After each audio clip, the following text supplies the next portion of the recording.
Carlsbad was founded on the crest of the 1888 land boom, but by the turn of the century, only a few settlers remained. A national economic downturn forced many of the hopeful newcomers to abandon their Carlsbad holdings, and those that had no better place to go turned to dry farming or whatever services they could exchange with their neighbors. Except for the Victorian grandeur of town founder Gerhard Schuete's home and that of his carpenter, Alonzo Culver, most of the homes were of simple frame construction that could be, and were, easily moved from one site to another. So Father and Mr. Newberry got pretty well acquainted, and Newberry told Father if he wanted to live to scratch a gray head, he said he should move to Carlsbad and drink that mineral water. My name is Manuel Castorena, and my family and I first came to California in 1919 from New Mexico. And we came here in May of 21. My father established an automobile repair shop right on the corner of Elm and State Street. Now, it was known as First Street at that time. I decided I wanted to have my own business, and so I came with me. We had bought, when I was still up in Idaho, we had bought property in Carlsbad just for that very purpose. And so with the big salary we made in those days, which was $150 a month, we saved our money very carefully, and we saved enough money what we thought to build a home and a store in Carlsbad. We have been engaged in the seed and farm supply business since 1933. Carlsbad at one time was very prominent in the growing of zucchini squash. There were hundreds of acres of zucchini squash here, and we grew zucchini squash. And my old thrashing machine's still sitting out there surrounded by apartment houses and so on, rusting away, not accomplishing anything. And my first impression of Carlsbad was there was all kinds of room to circulate. A lot of things moved a lot slower, too, in those days. And it's like, I know that the first time we waited till the next day after the election to find out that the Harding was elected. After all, Carlsbad, we didn't have anything here. I can remember when Elm Street and Grand Street were avenues of the most magnificent eucalyptus that you ever saw. And a huge Revelia silk oak tree on each side of Grand between the railroad track and Carlsbad Boulevard. I think there was about 25 people or 25 houses in Carlsbad. Maybe there wasn't that many people living in, but there were that many houses anyway. Going up and down Elm, it was actually just a trail instead of a street. And that's the way it was a beautiful town at the time. It still is. Still is, believe me. Well, the San Diego Fruit and Produce Company used to grow peas. They grew hundreds of acres of peas in Carlsbad proper at that time. One of the early historical pictures that you see is huge acres of peas taken from Highland Drive westward toward the down Tamarack Street. There was an old long packing house with all the vegetables and peas and everything was grown around Carlsbad. That's where they packed them and shipped them. Picking up on its agricultural legacy from Rancho Agua Hedionda, Carlsbad evolved into a farming community. Although some livestock continued to be raised, the main products were corn, beans, and squash.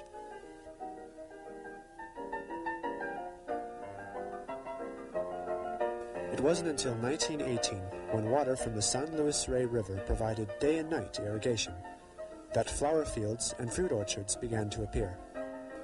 Of these, the most significant was the avocado, a new exotic fruit that was just being introduced to the United States. Carlsbad growers promoted their delicious but hard-to-describe product by organizing an avocado day in Carlsbad that featured avocado sandwiches, avocado cake, and ice cream, and all the other avocado recipes that could be invented. But if you look at a map of Carlsbad, you'll find that there's 25-foot wide lots by 125 deep all through the center section of Carlsbad. It was a one-room school at that time, and I think the first year there was not over 12 kids in the whole school. That it took in the first to the 8th grade. So at that time, I believe that the youngsters got a better education because they listened to the older kids recite, and they studied their lessons, and it gave them a rounding education. I can remember before I even went to school, I must have been about 5 years old, and I went up the stairs somehow, and the teacher took me up in the room, and I remember there was a wood shop room, and I can remember what I remember mostly was they just was whittling and stuff, and they had shavings about it. They never swept out. They were just a foot high in the room. They used to have an old school up on top of the hill there. They call it the Calavera School. It's way up here on back of Carlsbad, way up in the near to Vista. Carlsbad in the late 20s was still little more than a wide place in Highway 101, and the advent of piped water was the biggest news in town. Homes still clustered on the streets originally laid out by the town founders in 1888, but farmhouses gradually appeared on the outskirts. Downtown Carlsbad slowly reflected the development of a prospering agricultural community. And they used to play ball right there it was right by McDonald's, right in that middle of that block. And I know later on they built, after they played there 3 or 4 years, then they built the show right there, and that was right in deep center field. Carlsbad also became known as the place to go to for fun. Most camped on the beach bluffs or stayed in simple auto courts, but Seventh-day Adventists from Pasadena built their own campsite on the bluffs at the north end of Carlsbad, in the area now known as Granville Park.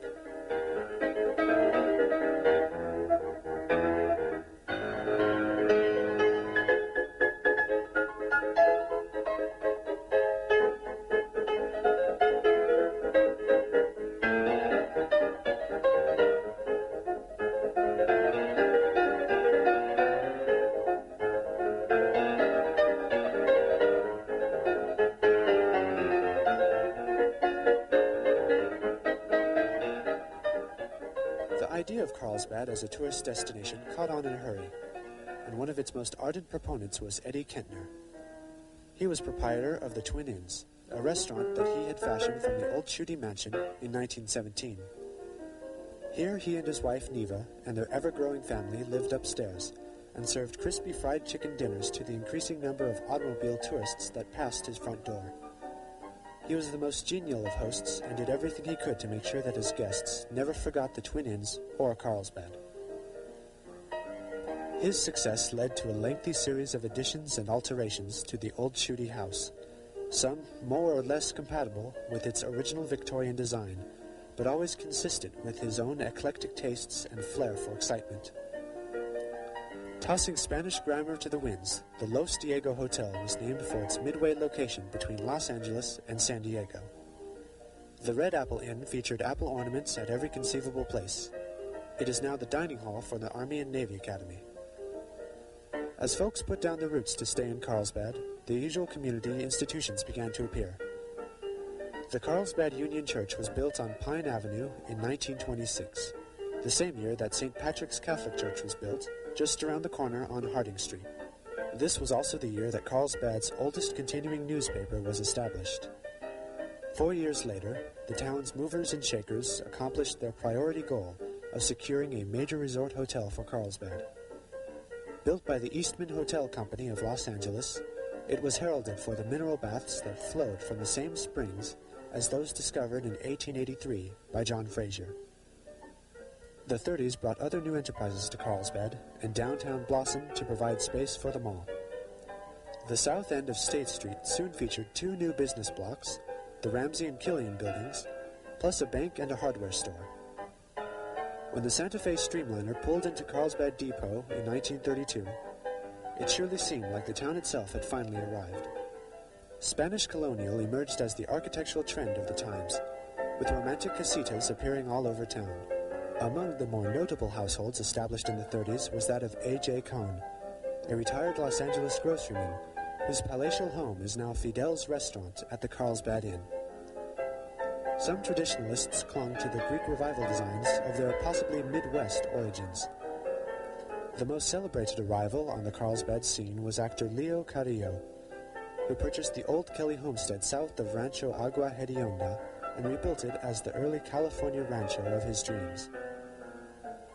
His hacienda, barn, and the surrounding 10 acres are now owned by the city of Carlsbad and designated as a community park and cultural resource. Meanwhile, back in town, the houses were filling with children, and the old 2-story school that once nearly closed for lack of pupils had been replaced by a modern educational facility now bursting with pupils. Over in Granville Park, the old Red Apple Inn had become the dining room for a new private boys' school, the Army and Navy Academy. Its military emphasis fitted the times and the war that was soon to come. Carlsbad's first casualty of World War II was Maxton Brown, Jr., who, with his father, had recorded the many birds who frequented the Buena Vista Lagoon. The war came even closer to home when Rancho Santa Margarita y Flores, just north of Oceanside, became a major Marine training base, Camp Joseph Pendleton, in 1942. President Franklin Roosevelt was among the first of thousands of VIPs and ordinary GIs who visited Carlsbad at this time. World War II truly brought the world to Carlsbad's doorstep, and we were no longer on our own.